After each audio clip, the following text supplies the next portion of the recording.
Le clan Gnassingbé, B, après le parti unique, contraint à s'exercer à la pratique des élections démocratiques, s'y est adapté à sa façon, en les transformant en mascarades ubuesques et parfois sanglantes.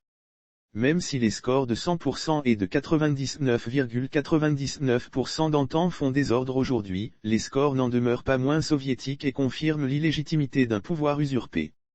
En consultant le journal officiel de la République togolaise consacré aux résultats de l'élection présidentielle du 22 février 2020, nous avons les scores farfelus suivants par région: région maritime, Gnassingbé, 38,36%; région des plateaux, Gnassingbé, 82,97%; région centrale, Gnassingbé, 90,88%; région de la Kara, Gnassingbé, 92,50%; région des savanes, Gnassingbé, 87,27%. Et le tout additionné lui fait un score national de plus de 70%. Mais là n'est pas le plus étonnant. En effet, il suffit d'examiner tous ces chiffres pour les mettre en relation avec le taux de la misère au Togo.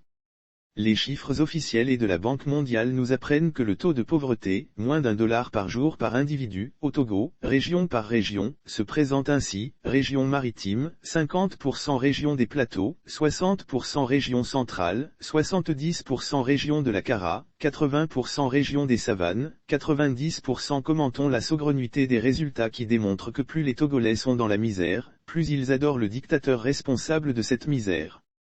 Maritime, 50% de misère, 38,36% de voix pour le dictateur. Plateau, 60% de misère, 82,97% de voix pour le dictateur central, 70% de misère, 90,88% de voix pour le dictateur Kara, 80% de misère, 92,50% de voix pour le dictateur Savane, 90% de misère, 87,27% de voix pour le dictateur.